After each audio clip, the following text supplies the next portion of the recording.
नमस्कार. माझं नाव आशिष धारणे. सेवा एज्युकेशन हबच्या वतीने मी तुम्हा सर्वांचं पुन्हा एकदा स्वागत करतो. आज आपण जे बुक बघणार आहोत त्या बुकचं नाव आहे you can heal your life. जसं मी मागच्या वेळी सांगितलं होतं त्याप्रमाणे आमचा जो कोर्स आहे सायन्स अँड सक्सेस, त्या कोर्ससाठी आम्ही हे प्रत्येक एक बुक वाचायला देत असतो. त्यापैकी हे एक बुक आहे you can heal your life. या बुकचे जे लेखक आहे त्यांचं नाव आहे लुईस हे. हे बुक त्यांनी 1998मध्ये लिहिलं होतं आणि त्यांचं प्रकर्षांनी असं म्हणणं आहे की आपल्या शरीरामध्ये किंवा आपल्या मनामध्ये किंवा आपल्या आयुष्यामध्ये कुठलाही डिसीज असेल, कुठलाही त्रास असेल, तो आपल्या परमिशनशिवाय आपल्या शरीरामध्ये किंवा आपल्या लाईफमध्ये येऊ शकत नाही. आपल्या थॉट्सवर जर आपला कंट्रोल असेल तर आपण डेफिनेटली प्रत्येक किंवा कुठल्याही प्रकारच्या आजारातून 100% बाहेर येऊ शकतो, असं त्यांचं म्हणणं आहे. सो आपण काय करूयात, आपण 1 बाय 1 चॅप्टर वाईज पुढे बघूयात की बुकमध्ये काय काय म्हटलेलं आहे ते. चॅप्टर 1 सांगतो व्हॉट आय बिलीव्ह. म्हणजे काय, मी काय केलं आहे की प्रत्येक चॅप्टरच्या काही पंचलाईन्स काढल्या आहेत आणि त्या पंचलाईनवर तुम्हाला मी सांगेल की ऑथरला काय म्हणायचं आहे. Life is really very simple. What we give out we get back. म्हणजे थोडक्यात काय, तर आपल्या आयुष्यामध्ये आपण जे काही लोकांना देऊ किंवा ज्याची आपली दानत असेल त्याप्रमाणेच आपल्याला मिळतं. आपण लोकांना दुःख दिलं तर आपल्याला दुःख मिळतं, आपण लोकांना आनंद दिलेला तर आपल्याला आनंद मिळतो. त्यामुळे आपल्याला प्रत्येक वेळी बघणं गरजेचं आहे की माझ्या आयुष्यामध्ये लोकांना मी काय देत आहे, त्याचप्रमाणे गोष्टी आपल्याला मिळत असतील. We cannot change our attitude toward our past. पास्टमध्ये जे काय घडलं त्याला आपण कधीच बदलू शकत नाही. जे काय झालं ते घडून गेलं. भविष्य आपल्या हातामध्ये असतं किंवा वर्तमान आपल्या हातामध्ये असतं असं म्हणणं जास्त योग्य आहे. वर्तमानामध्ये आपण काय करणार आहोत त्यावरती आपलं भविष्य अवलंबून असतं. To release the past we must be willing to forgive. भूतकाळामध्ये ज्या काही गोष्टी घडल्या त्या जर आपल्याला विसरायच्या असतील तर त्या आपल्याला लोकांना माफ करून देऊन सोडून देणं आपल्याला जमलं पाहिजे. All disease come from the state of unforgiveness. म्हणजे थोडक्यात काय की आपण लोकांना जेव्हा माफ करत नाही, लोकांबद्दल ग्रजेस जेव्हा मनात ठेवतो, त्यावेळेला आपल्याला डोक्यामध्ये असतील किंवा शरीरामध्ये असतील जे असंख्य विचार येतात त्या विचारामधून आपले हळूहळू डिसीज तयार व्हायला सुरुवात होते. ज्या लोकांना सतत डोकं दुखतं त्यांनी कायम ऑब्झर्व करायला हवं की माझ्या मनात कुठल्या प्रकारचे विचार चालू आहे. पोट दुखणं असेल किंवा अजून हातपाय दुखणं असेल, ॲसिडिटी असेल, कुठल्याही प्रकारचे आजार तुम्ही जर बघितले तर ते आपल्या विचारातून जनरेट होतात. लेखक असं कुठेच म्हणत नाही की मेडिकल सायन्स नाही आहे किंवा आमचे असं म्हणणं नाही की मेडिकल सायन्स नाही आहे. मेडिकल सायन्स डेफिनेटली आहे, पण कुठेतरी आपली सायकॉलॉजी, आपले विचारसुद्धा याला पूर्णपणे अलाईन नसतात, म्हणून गोष्टी घडत असतात. चॅप्टर 2मध्ये आपण बघू शकतो.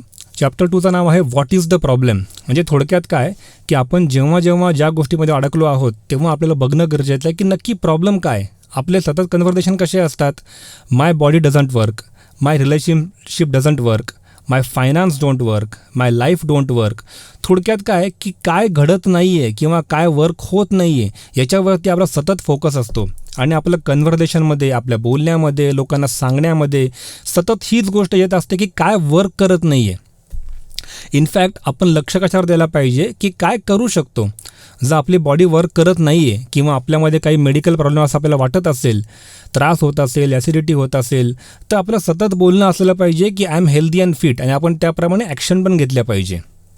स्वतःवरती प्रेम करणं गरजेचं आहे. आपल्याला जी बॉडी मिळालेली आहे, तुम्ही जर ऑब्झर्व केलं तर या जगामध्ये आपल्यासारखा एक्झॅक्टली सेम व्यक्ती जगात सापडूच शकत नाही. बिलियन्स ऑफ पीपल जगामध्ये आहे, पण आपल्यासारखा सेम व्यक्ती या जगामध्ये अवेलेबलच नाही आहे. जर आपण इतके युनिक आहोत, आपण इतके परफेक्ट आहोत, तर आपण स्वतःवरती प्रेम का करू नये. पण आपण नेमकी उलटं करतो. आरशात समोर उभं राहिलं की आपण सतत दिसतं की माझ्या डोक्यावरती केस कमी आहेत, माझी चरबी वाढली आहे, चेहऱ्यावर खड्डे आहेत. जे काही असेल ती आपली करंट रियालिटी आहे आणि त्याला पूर्णपणे ॲक्सेप्ट करून स्वतःवरती प्रेम करणं गरजेचं आहे आणि मग स्वतःवरती काम करणं गरजेचं आहे. फक्त आय लव्ह माय सेल्फ म्हणून चालत नाही किंवा आय विल डू दिस असं म्हणून चालत नाही. स्वतःवरती प्रेम करणे म्हणजे त्याप्रमाणे स्वतःसाठी ॲक्शन्स घेणे, स्वतःच्या बॉडीसाठी ॲक्शन्स घेणे आणि माइंडवर ॲक्शन घेण्यासाठी आपण एक्सरसाइज केली पाहिजे की आय शुड, मी काय केलं पाहिजे यावरती आपण काम केलं पाहिजे. The problem is rarely the real problem. म्हणजे थोडक्यात काय की जो प्रॉब्लेम आपल्याला वाटत असतो खरोखर तो प्रॉब्लेम आहे का, हा खूप मोठं प्रश्नचिन्ह आहे. नॉर्मल जगात तुम्ही बघाल तर 90% वेळी तो प्रॉब्लेमच नसतो जो आपल्याला वाटत असतो. प्रॉब्लेम काहीतरी भलताच असतो, पण आपण लक्ष दुसऱ्या गोष्टीवरती केंद्रित असतं. चॅप्टर 3मध्ये लेखक म्हणतात where does it come from, म्हणजे थोडक्यात हे कुठून आलं. आत्ता आपल्या मनात येणारे विचार असतील किंवा आपलं वागणं असेल, हे कशावर तरी अवलंबून असतं. आपला जो कोणी भूतकाळ होता, लहानपणापासून आपल्या मनावर जे काही संस्कार झाले, त्या संस्कारांना आधार धरून म्हणा, किंवा आपण ज्या गोष्टी बाहेरून बघत आलो, ज्या गोष्टी आपण अनुभव घेत आलो, त्या गोष्टींच्या आधाराने म्हणा, आपलं वागणूक, आपलं चलनवलन कायम बदलत असतं. Is there anything that have past experience from your parents or anyone from your present belief, म्हणजे थोडक्यात काय की आपण भूतकाळामध्ये काही गोष्टी अशा बघितल्या असतील किंवा अनुभवल्या असतील, ज्यावरून आत्ता आपलं करंट बिहेवियर असेल किंवा करंट वे ऑफ बिंग ठरत असतं. जर आत्ता आपल्याला कुठलं जे काही वे ऑफ बिंग असेल, जर ते आपल्याला तेवढं फायदेमंद नसेल किंवा आपल्याला गोष्टी अडचणी असतील, तर आपण लक्षात घ्यायला हवं की जेव्हा आपण आपल्या मुलांचं संगोपन करतो आहे, जेव्हा आपल्या पुढच्या पिढीसाठी आपण काहीतरी जडणघडण करतो आहे, त्यावेळेला आपण त्यांच्याशी कसं वागतो आहे किंवा त्यांना काय करतो आहे, यावर खूप अवलंबून असतं की आपल्या मुलांचं भविष्य कसं असेल.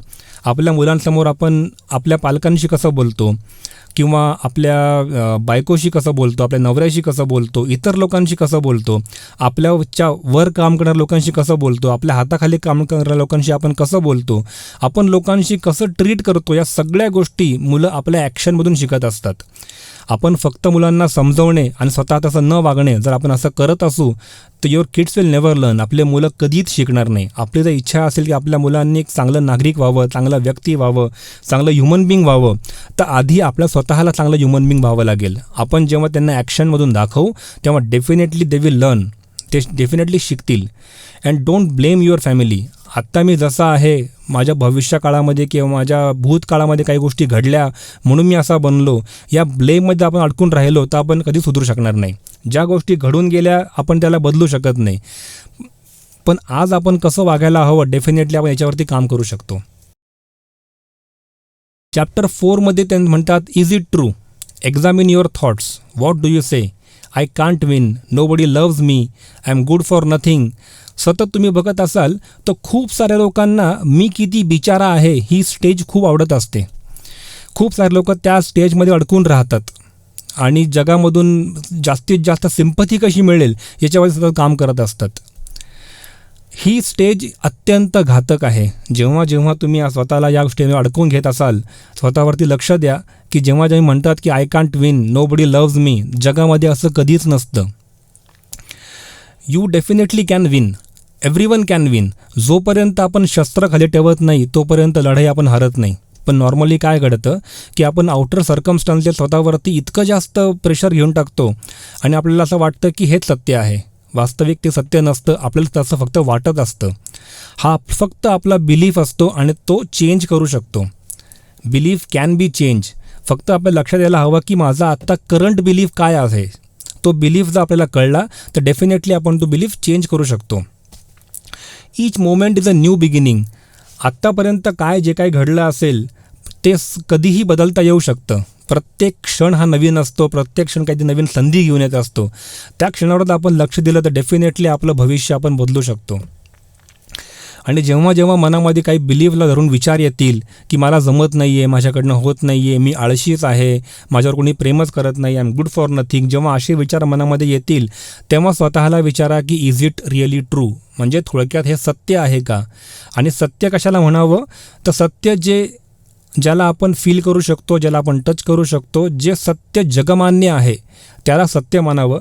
अदरवाईज एव्हरीथिंग इज इल्युजन असं आपण म्हणू शकतो. म्हणजे विचारांच्या बाबतीत मी म्हणतो आहे, आपले जे विचार स्वतःबद्दलचे असतात ते स्वतःबद्दलचे विचार बहुतांशी वेळी इल्युजन असतात आपले. सो त्यांना आपण कधीही बदलू शकतो जर गरज असल्यास. चॅप्टर 5मध्ये लेखक म्हणतात what do we do now, म्हणजे आता आपण काय करायचं. I see my pattern, I choose to change. माझे पॅटर्न्स मी बघतो की कुठल्या प्रकारामध्ये मी कसा वागतो, कुठली सिच्युएशन आली की मी कशा प्रकारे ॲक्ट करतो, मी रिॲक्टिव्ह आहे की मी रिस्पॉन्सिव्ह आहे, मी रिस्पॉन्स देतो की मी रिॲक्ट करतो. हे पॅटर्न्स जर मला कळले तर मी त्या गोष्टी बदलू शकतो. जिथे जिथे मला ॲक्शन घ्यायची गरज आहे तिथे मी ॲक्शन घेऊ शकतो. जिथे मला काही करायची गरज नाही तिथे मी शांतपणे मागे राहू शकतो. Make a decision to be willing to change. आपल्याला जर काहीतरी नवीन करायचं असेल, नवीन घडवायचं असेल तर आपल्याला चेंज हा महत्त्वाचा आहे. पण चेंज ही अशी गोष्ट आहे की जो करत असताना आपल्या मनाला, आपल्या शरीराला, आपल्या विचारांना खूप त्रास होतो. त्यामुळे आपण त्या चेंजमध्ये जायचा प्रयत्न करत नाही, आपण आपल्या कम्फर्ट झोनमध्ये राहतो. आणि त्यात या चॅप्टरमधून लेखक काय म्हणतात, house cleaning and mind cleaning is same. म्हणजे घरातला कचरा आपण जोपर्यंत बाहेर काढत नाही तोपर्यंत घर स्वच्छ दिसत नाही. त्याचप्रमाणे जोपर्यंत मनातला कचरा बाहेर निघत नाही तोपर्यंत मन स्वच्छ होत नाही. नवीन विचार जर मनामध्ये आणायचे असतील तर अगोदर जुने विचार बाहेर काढावे लागतील. जे काही आपले जुने विचार असतील त्याला आपण बुरसटलेले विचार म्हणू किंवा जुन्या धाटणीचे विचार म्हणू, जोपर्यंत ते बाहेर पडत नाही तोपर्यंत आपण नवीन प्रकारचे विचार मनामध्ये आणू शकत नाही. जसं की मी सुरुवातीला सांगितलं, आमचा जो कोर्स आहे सायन्स अँड सक्सेस, त्याच्यामध्ये प्रत्येक सेशनला आपण एक बुक वाचायला देत असतो. त्यापैकी हे सेकंड सेशनचं बुक आहे you can heal your life. Chapter 6मध्ये लेखक म्हणतात रेझिस्टन्स टू चेंज. जेव्हा जेव्हा आपल्यावरती संधी येते बदलायची तेव्हा प्रत्येक वेळी आपली पहिली रिॲक्शन असते ती रेझिस्ट करणे, म्हणजे नाही म्हणणे. कारण की माझं काहीतरी चुकतं आहे किंवा माझ्यामध्ये काहीतरी कमी आहे किंवा मी काहीतरी गोष्टी बदलू शकतो याची आपल्याला कधी गरज भासतच नाही. कारण ते जे काही घडतं आहे, ज्या काही आपल्या बिलीफ आहे त्या बिलीफ आपल्याला मागे खेचता आहे त्याची आपल्याला कल्पनाच नसते. So how to identify am resisting. स्वतःला कसं आयडेंटिफाय करायचं की मी रेजिस्ट करतो आहे चेंजसाठी, तर त्यांनी काही स्टेप सांगितले आहेत. Awareness is first step. म्हणजे काय की अवेअर राहा की माझ्याकडून ज्या काही गोष्टी घडत आहेत त्या गोष्टी मला मागे खेचत आहेत माझ्या विचारांमुळे, त्याला अवेअर राहावं. त्या अवेअर असेल आपल्याला गोष्टीचं कळलं आहे की yes, then this is the first step. मग non verbal clue, our actions often show our resistance to change. म्हणजे थोडक्यात काय की आपण रूममधून कोणी जर काय आपल्याला सांगायला लागलं की रूममधून उठून निघून जाणे, दुर्लक्ष करणे, फोन बघणे किंवा कोणाचा तरी फोन सांगून तिथून निघून जाणे, अशा ज्या काही आपल्या ॲक्शन्स असतात, आपण स्वतः डायरेक्ट जरी म्हणत नसलो तरी या ॲक्शन्स दाखवतात की आपण चेंजला रेजिस्ट करत आहोत. Assumptions, we often assume about others to justify our resistance like they won't understand, I am not crazy to go to therapist. म्हणजे थोडक्यात काय की हे वाक्य आपण खूप वेळ ऐकलं असेल, तुला नाही समजणार, तुम्हाला नाही कळणार माझ्या मनात काय चालू येते, मी काय वेडा आहे का अशा गोष्टी करायला. जेव्हा आपण अशा गोष्टी म्हणत असतो तेव्हा it is again a sign, ही एक साईन आहे की आपण रेजिस्ट करतो आहे चेंजसाठी. त्यानंतर आपली बिलीफ, जसं आपण मगाशी 2-3दा बोललो आत्तापर्यंत की बिलीफ आपल्या काय आहेत या जाणून घेणं खूप गरजेचं आहे की व्हॉट इज माय बिलीफ. त्यानंतरून देम, म्हणजे थोडक्यात काय की सतत दुसऱ्यांकडे बोट दाखवणे, always depend on external factors. माझ्या लाईफमध्ये एखादी गोष्ट जर वर्क होत नसेल तर त्याला मी जबाबदार इतर लोकांना धरतो की त्यांच्यामुळे घडत नाही आहे, त्यांनी नाही केलं म्हणून झालं, माझं नशीबच चांगलं नाही आहे, देवाने साथ दिली नाही, कस्टमरसोबत नाही, असे अनन्यसाधारण कारणं आपण दाखवत असतो आणि सतत इतरांकडे बोट दाखवत असतो. त्यानंतर self concept about self thought or structure. स्वतःबद्दल काहीतरी वेगळ्यातले कॉन्सेप्ट असतात, मी असाच आहे, मला एवढंच जमतं, माझ्याकडनं एवढंच होऊ शकतं, या गोष्टीमध्ये अडकतात. त्यानंतर प्रोकास्टिनेशन म्हणजे चाल ढकल करणे, नंतर बघू, आत्ताच काय अडलं आहे का, एवढ्यात काय, बघू आरामात. डिनायल स्टेज म्हणजे प्रिटेंड करणे की एव्हरीथिंग इज ऑल राईट, सगळं असं दाखवणे की सगळं ओके आहे, काहीच प्रॉब्लेम नाही आहे, मला काय बदलायची गरज आहे, इतक्या वर्षापासून मी बिझनेस करतो आहे, आजपर्यंत काही प्रॉब्लेम झाला नाही, आय कॅन हँडल एव्हरीथिंग. अशा विचारात जेव्हा आपण अडकतो आहे तेव्हा समजून काय दिस इज रेजिस्टन्स टू चेंज. त्यानंतर फिअर, भीती असणे, कम्फर्ट झोनमधून बाहेर पडणे ही सगळ्यात मोठी भीती आहे. म्हणजे मी म्हणेन की वन ऑफ द मोठी भीती. जो काय आपला कम्फर्ट झोन आहे की आता मला खरी या गोष्टी करायची गरज आहे का, आता मी एवढा मोठा झालो, आता मला चेंजची गरज आहे का, असं स्वतःला आपण जेव्हा विचारायला लागतो तेव्हा त्या मनात कुठेतरी आपल्यामध्ये एक भीती असते की मी त्या कम्फर्ट झोनमधून बाहेर पडलो तर मला बाहेर खूप साऱ्या चॅलेंजेसला फेस करावं लागेल. आणि लास्ट इज सेल्फ क्रिटिसायझिंग, स्वतःला क्रिटिसाईज करणे, सतत स्वतःबद्दल असं बोलत राहणे, मला जमत नाही, माझ्याकडनं होणार नाही, माझे काही फिजिकल लिमिटेशन्स आहे, माझं शिक्षण कमी आहे, जे काही असेल स्वतःला सतत क्रिटिसाईज करत राहणे. हे सगळे स्टेप्स आहेत समजून घ्यायचे की मी रेजिस्टन्स करतो आहे चेंजसाठी. चॅप्टर 7मध्ये सांगतात हाऊ टू चेंज. ठीक आहे, आता आपल्या लक्षात आलं की मी रेजिस्ट करतो आहे चेंजसाठी, पण आता मला लक्षात आलं तर मला बदलायचं आहे. मग त्यात काय सांगतात ते का, all the theory in the world is useless unless we know about how to apply it. आपण कितीतरी शिकलो, कितीतरी भारी फॉर्म्युले आपल्याकडे असले, ते अप्लाय कसे करायचे हे जर आपल्याला माहीत नसेल तर ते नॉलेज आपलं युजलेस आहे. Initially it always looks like it's not working. But that's the sign of changing situation. कुठलाही ॲक्शन घेतली, कुठलाही बिलीफ असेल, कुठलीही तुम्ही अगदी जिमला जरी गेलात तरी पहिल्या दिवशीपासून आपली बॉडी दिसत नाही. Same it goes with your business, same goes with your relationship. ज्या काही आपल्या बिलीफ असतील, जेव्हा आपण त्या बदलायला सुरुवात करतो तेव्हा सुरुवातीच्या काळामध्ये आपल्याला असं वाटतं की इट्स नॉट वर्किंग, हे वर्क करत नाही आहे, काहीच घडत नाही आहे, मी इतका प्रयत्न करतो काहीच होत नाही आहे. इतक्या वर्षांपासूनच्या सवयी असतात, इतक्या वर्षांपासूनच्या बिलीफ असतात, ते ऑल ऑफ सडन अशा बदलत नाही. It takes time. आपण त्याला वेळ देणं गरजेचं आहे. जेव्हा आपल्या मनाशी विचारायला लागतात की इट्स नॉट वर्किंग, तेव्हा समजून घ्या की समथिंग इज हॅपनिंग. आपण काहीतरी ॲक्शन घेतो आणि काही गोष्टी घडतायत. Your mind is a tool, you are much more than your mind. खूप वेळेला आपली बुद्धी किंवा आपला माइंडसेट जो आपला थांबवून ठेवायचा प्रयत्न करतो, पण आपण त्यापेक्षा खूप मोठे असतो. जेव्हा जेव्हा आपण आउट ऑफ द बॉक्स गेलेलो आहोत, प्रत्येक वेळी आपण खूप काहीतरी वेगळे रिझल्ट कॉज केलेले आहेत. त्यामुळे आपल्याला जितकं वाटतं की आपल्यात ताकद आहे त्यापेक्षा आपण खूप जास्त पॉवरफुल आहोत. Next is controlling the mind, control the thinking. आपल्या मनामध्ये किती थॉट्स यावे याला काहीच लिमिट नाही आहे. हजारो थॉट दिवसभरामध्ये आपल्या मनामध्ये येत असतात, पण कुठल्या थॉटला प्रोसेस करायचं, कशावर थिंकिंग करायची हे आपण लक्षात घेऊ शकतो. दिवसभरामध्ये जितके काय थॉट आपल्या मनामध्ये येतील, थॉट्स येत आहेत ते येऊ द्या. You can't stop thoughts. आपण विचार येणं हे थांबवू शकत नाही, पण कुठला विचार मंथन करायचा, कुठल्या विचारावरती आपण विचार करायचा हे आपण थांबवू शकतो आणि आपण हे कंट्रोल करू शकतो. हे जर आपण कंट्रोल करायला सुरुवात केली, then we can change. Don't let your past hold you back. तुमच्या भूतकाळात जे काय घडलं असेल त्यामुळे तुम्हाला स्वतःला थांबवून घेऊ नका. गोष्ट घडली ती घडून गेली, तो पास्ट होता. तुम्ही कधीच कुठली कॅसेट रिव्हर्स करून पास्ट बदलू शकत नाही. आपण फक्त आपलं वर्तमान कंट्रोल करू शकतो. सो त्यामुळे भूतकाळात काय जे काय घडलं असेल दॅट वॉज पास्ट, त्याला विसरून जा. फॉरगेट करा, फॉरगिव्ह करा आणि मूव्ह ऑन. गोष्टी घडल्या, घडून गेल्या, तुम्ही आता काही करू शकत नाही. चॅप्टर 8मध्ये म्हणतात बिल्डिंग न्यू. म्हणजे काय? Always focus on what you want instead of what you don't want. मी आजारी पडायला नको, मला सर्दी व्हायला नको, माझा ॲक्सिडेंट व्हायला नको असं म्हणण्यापेक्षा I will always safe, I am healthy and fit, I am fit and fine. आपण अशा त्या गोष्टी स्वतःचं कन्व्हर्सेशन केलं तर आपल्याला जे हवं आहे त्यावर आपण कॉन्सन्ट्रेट करतो. आपल्याला ॲक्च्युली आजारी पडायचं नसतं, म्हणून आपण सतत काय म्हणतो की मी आजारी नको पडायला, मी आजारी नको पडायला. त्याऐवजी आपण आपला फोकस चेंज केला आणि आपण जर म्हटलं की I will always be healthy, माझ्या शेवटच्या श्वासापर्यंत मी कायम हेल्दी राहील, या जर गोष्टी आपण स्वतःला सांगत गेलो तर डेफिनेटली आपला इनर रियालिटी चेंज होते. त्याला आपण म्हणतो इनसाईड रियालिटी. जेव्हा आपली आतून रियालिटी चेंज व्हायला लागते तेव्हा आपले ॲक्शन पण त्याप्रमाणे बदलतात आणि त्याला म्हणतात अफर्मेशन्स. तर खूप सारे अफर्मेशन्स आहेत की जे तुमच्या थिंकिंगला चेंज करतील, तुमचे बिलीफ चेंज करतील. ज्या चॅनलवर तुम्ही हा व्हिडिओ बघत आहात त्याच्यामध्ये खूप सारे अफर्मेशनचा व्हिडिओ आहे. एक मॉर्निंग अफर्मेशनचा आहे आणि एक इव्हिनिंग अफर्मेशनचा आहे. ते व्हिडिओ तुम्ही बघू शकतात.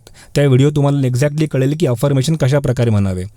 त्यानंतर लव्ह युअर सेल्फ, स्वतःवर प्रेम करा. आपण मगाशी पण बघितलं चॅप्टर 2मध्ये स्वतःवर प्रेम करणं खूप गरजेचं आहे. जसं मगाशी मी सांगितलं की बिलियन्स ऑफ पीपलमध्ये यू आर युनिक. तुम्ही असे आहात की तुमच्यासारखा व्यक्ती या जगात अवेलेबल नाही.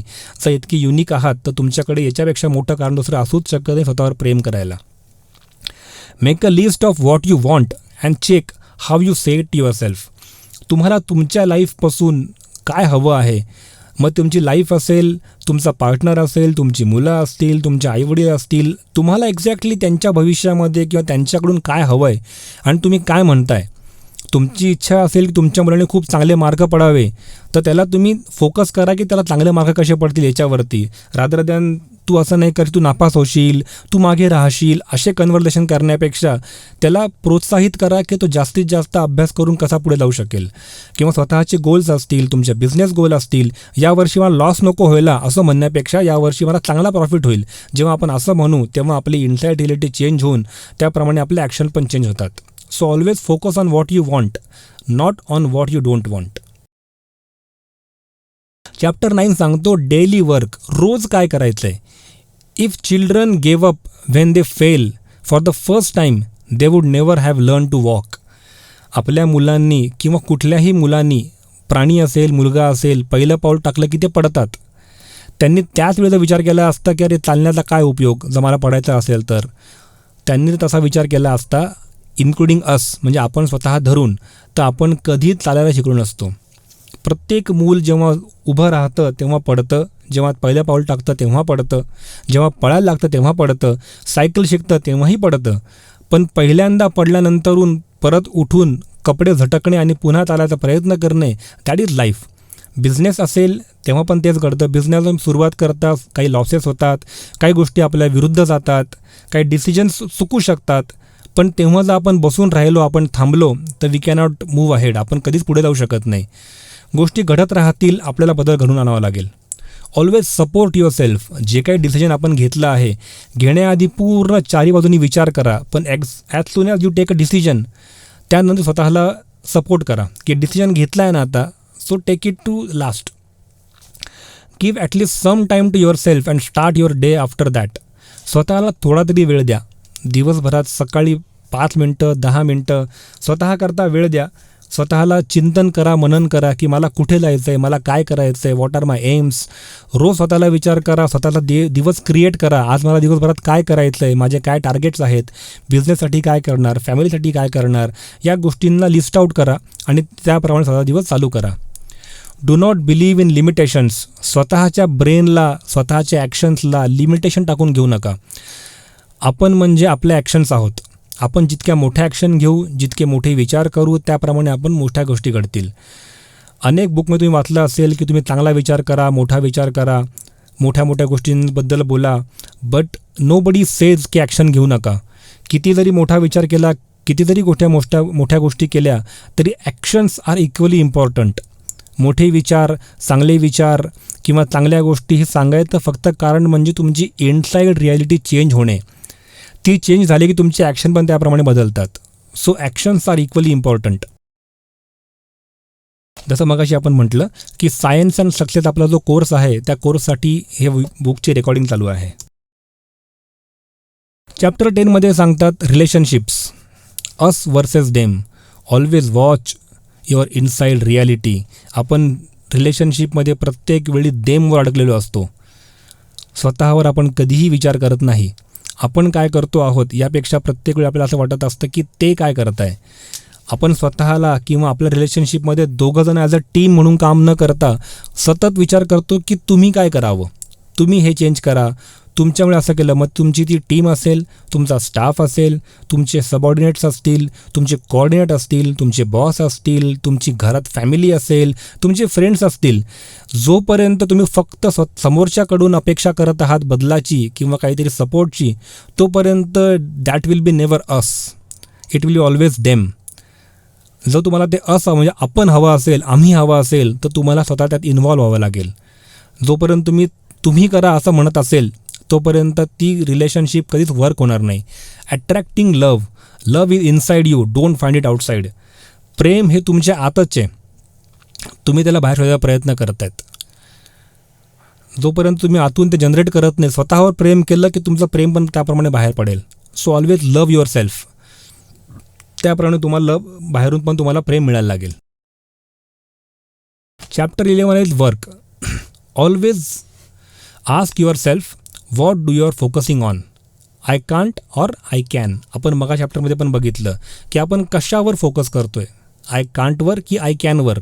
बिझनेस सुरू केला आहे ना, मग इथे अडकू नका की मी इतक्या कस्टमरपर्यंत पोहोचू शकत नाही, मला जमेल का, मग लोक माझं प्रोडक्ट घेतील का, लोकांना आवडेल का. इथे जाण्यापेक्षा डेफिनेटली आय कॅन. मी आता कंपनी चालू केली आहे, मी आधी बिझनेस प्लॅन बनवला, मी सगळ्या गोष्टीवरती फोकस केला, pros and cons list out केले, सगळ्या गोष्टी केल्या, definitely I can work. I can जेव्हा तुम्ही म्हणतात तेव्हा डेफिनेटली तुमचे ॲक्शन्स पण त्याप्रमाणे बदलतात. तुमचा तो कॉन्फिडन्स येतो, तुमची डिलिव्हरी त्याप्रमाणे चेंज होते. तुम्ही समोरच्या माणसाशी ज्याप्रमाणे बोलतात त्याप्रमाणे तुमच्या समोरच्या माणसाला लक्षात येतं की तुम्ही किती सिरियस आहात बिझनेसबद्दल. तुमच्यात जर एनर्जी डाऊन असेल तर समोरचा व्यक्ती तुमचा प्रोडक्ट घेण्यासाठी 10 वेळा विचार करतो. पण जेव्हा तुम्ही हाय ऑन एनर्जी असतात तेव्हा डेफिनेटली तो पहिलाच विचार करतो की यांचा प्रोडक्ट घ्यायला हवा. आणि तुम्ही हाय ऑन एनर्जी केव्हा असतात, जेव्हा तुम्ही सुरुवातच तुमची करताना आय कॅन डू इटपासून असते. हे प्रोडक्ट मी विकू शकतो, हे प्रोडक्ट लोक घेतील, लोकांना आवडेल. जेव्हा तुम्ही स्वतः कन्व्हिन्स व्हाल, definitely you can sell it outside. बाहेरच्या लोकांना तुम्ही ते विकू शकतात. Always focus on progressive inside conversation, not on defensive ones. म्हणजे काय की आपल्या बोलण्यातनं, आपल्या कन्व्हर्सेशनमधून आपली डील, समोरचा माणूस, आपलं रिलेशनशिप हे प्रोग्रेसिव्ह असलं पाहिजे, डिफेन्सिव्ह नसायला हवं. आणि प्रोग्रेसिव्ह कसं असतं की जमेल, काळजी करू नका, होईल, आपण करू, आपण सगळे मिळून करू, वी आर टीम, आपल्याला जमेल, काळजी नसावी. जेव्हा या गोष्टी आपण सतत आपल्या टीमसोबत डिस्कस करत असतो त्याला म्हणतात progressive thinking from inside. Chapter 12 is success, यश. सक्सेसची डेफिनेशन ही प्रत्येक व्यक्तीसाठी वेगळी असते. त्यामुळे आपण याच्यात इथे अडकायला नको की सक्सेस म्हणजे नक्की काय. सक्सेसवर डिस्कशन करण्यासाठी तुम्ही आमच्या कोर्समध्ये जॉईन होऊ शकतात आणि जेव्हा कोर्समध्ये असाल तेव्हा आपण याच्या डिटेलमध्ये बोलू शकतो. So what is failure for you and what is success for you. बहुतांशी वेळा आपण याच दोन याच्यामध्ये अडकून जातो आणि बाह्य जगामध्ये जर तुम्ही बघितलं तर सक्सेसला किंवा फेलियरला 80% वेळी पैशात मोजलं जातं. किती पैसे आहेत त्यावरून ठरतं याच्याकडे कोणची गाडी आहे, हा कुठल्या प्रकारच्या घरात राहतो, कुठल्या एरियामध्ये राहतो, हा किती पैसे खर्च करतो, यावर डिपेंड करतं की तो किती सक्सेसफुल आहे किंवा किती फेलियर आहे. तर सक्सेसची व्याख्या ही प्रत्येक व्यक्तीसाठी वेगळी असावी, कारण की तुमचं सक्सेस आणि दुसऱ्या व्यक्तीचं सक्सेस हे काम वेगळं असू शकतं. तुम्हाला जे हवं आहे ते तुम्हाला करता यावं, त्यासाठी कुठल्या हर्डल्स येऊ नये, that can be success for you. आणि ते करता न येणं is the failure for you, असं तुम्ही एक ढोबळपणाने सांगू शकतात, स्वतःबद्दल बोलू शकतात. जर मला एखादी मोठी गाडी घ्यावीशी वाटत असेल आणि तिथं मला घेता आली तर ते माझं सक्सेस आहे. किंवा जर मला एखादं मोठं घर घ्यायचं असेल, मला फॉरेन टूरला जायचं असेल, प्रत्येकाचा आनंद हा वेगळा असतो. मला जी गोष्ट आनंद देते ती गोष्ट मला करता येत असेल विदाऊट एनी हर्डल तर ते माझं सक्सेस आहे. आणि जी गोष्ट मला आवडते, ज्यातून मला आनंद मिळतो, ती गोष्ट मला करता येत नसेल किंवा करत असताना खूप सारे पेन्स घ्यावे लागत असतील, खूप सारे मला लोन घ्यावे लागत असतील, पैसे जमा करावे लागत असतील, धावपळ करावी लागत असेल, त्रास होत असेल, so that can be failure for me. So थोडक्यात काय की जी मला गोष्ट आनंद देते आणि जी मला करायला आवडते ती प्रत्येक गोष्ट मला करता यावी is success for me. Chapter 13मध्ये ते म्हणतात prosperity. I deserve the best and accept the best. Abundance. या जगामध्ये प्रत्येक गोष्ट मुबलक अवेलेबल आहे आणि प्रत्येक गोष्टीचा अनुभव मी घेऊ शकतो. I deserve abundance, I accept abundance and I thrive with abundance. जगामध्ये असलेली प्रत्येक बेस्ट ऑफ द बेस्ट गोष्टीचा अनुभव घ्यायचा मला हक्क आहे, कारण की हे जग जे निर्माण केलेलं आहे, जे निसर्गाने निर्माण केलं आहे ते आपल्यासाठी निर्माण केलेलं आहे. आणि जर आपल्यासाठी निर्माण केलं असेल तर त्याचा अनुभव घेणं आपला हक्क आहे, आपला अधिकार आहे. You deserve abundance. Focus on progressive thinking inside you. Make room for new. You deserve abundance म्हणजे या जगात असलेली प्रत्येक गोष्ट एन्जॉय करायचा तुम्हालापैकी प्रत्येकाला, मला धरून प्रत्येकाला पूर्णपणे अधिकार आहे आणि त्या अधिकाराचा वापर करून त्या गोष्टीचा आपण फायदा घ्यायला हवा, त्या गोष्टीचा आपण अनुभव घ्यायला हवा. And make room for new म्हणजे जसं आपण मगाशी म्हटलं की जोपर्यंत आपण जुने विचार, जुन्या बिलीफ बाहेर काढत नाही तोपर्यंत नवीन बिलीफची जागा तयार होणार नाही. Chapter 14 is body. The body. Your every body part have role to play. Experience the amazing body you have and accept the way it is. शरीरामधलं प्रत्येक भागाचं एक कार्य असतं आणि ते कार्य कुठल्याही भागाने जर कार्य करत थांबवलं so we can experience outside की लोक कशा प्रकारे जीवन जगतात. So we are very lucky. आपण खूप खूप लकी आहोत की आपला प्रत्येक बॉडी पार्ट चांगल्या प्रकारे काम करतो आहे, आपण हेल्दी आहोत, आपण फिट आहोत. सो तो एक्सपिरियन्स करणं गरजेचं आहे. स्वतःच्या बॉडीला आहे तसं ॲक्सेप्ट करा. जशी माझी बॉडी आहे, प्रत्येक शरीराच्या भागाला सांगा की आय एम ऑसम. जेव्हा तुम्ही स्वतःची बॉडी ॲक्सेप्ट कराल तेव्हा डेफिनेटली तुमचा कॉन्फिडन्स त्याप्रमाणे बिल्ड झालेला असेल, तुमचं वागणं त्याप्रमाणे बदललेलं असेल. सो तुमची बॉडी, आपण जसं मगाशी 2-3दा बघितलं की आपण किती युनिक आहोत, त्याचप्रमाणे आपली बॉडी पण युनिक आहे. We have a gift. देवाकडनं आपल्याला हे मिळालेलं गिफ्ट आहे की आपले सगळे बॉडी पार्ट चालू आहेत, आपण चांगल्या प्रकारे काम करू शकतो आहे, आपण धावपळ करू शकतो आहे, आपण खूप साऱ्या गोष्टी करू शकतो आहे. So we are so much lucky. So त्या लकी असण्यासाठी स्वतःच्या बॉडीला ॲक्सेप्ट करा आणि त्याप्रमाणे स्वतःला वागवा. Chapter 15 is the list. In this chapter you can get the list of challenges you are facing. म्हणजे थोडक्यात काय, तुम्ही जर बुक बघितलं या चॅप्टर 15मध्ये खूप साऱ्या आजारांची लिस्ट दिलेली आहे की कुठला आजार कुठल्या प्रकारच्या विचारावर अवलंबून आहे. म्हणजे कुठल्या प्रकारचा विचार मनात आला की कुठल्या प्रकारचा त्रास होऊ शकतो. जसं मी सुरुवातीला सांगितलं की आपला त्रास जर मायग्रेन त्रास असेल तर कुठेतरी आपण कोणाला तरी माफ केलेलं नाही आहे. डोक्यात सतत तो राग मनामध्ये आहे, तो राग फिरत असल्यामुळे डोक्यात आपल्याला मायग्रेनचा विचार असतो. तसं प्रत्येक बॉडी पार्टसाठी, प्रत्येक प्रकारच्या छोट्या छोट्या आजारासाठी लेखकाने एक मोठी लिस्ट दिलेली आहे. जर तुम्ही बुक वाचाल तर तुमच्या लक्षात येईल. ती लिस्ट खूप मोठी असल्यामुळे इथे रेकॉर्ड करणं शक्य नाही, म्हणून आपण तिथे रेकॉर्ड केलेली नाही आहे. या लिस्टसाठी ते बुक नक्की वाचावं. Again I am saying this book was recorded for science and success. सेवा एज्युकेशन हबच्या वतीने जो सायन्स अँड सक्सेस कोर्स घेतला जातो त्या कोर्ससाठी या बुकची रेकॉर्डिंग केली जाते.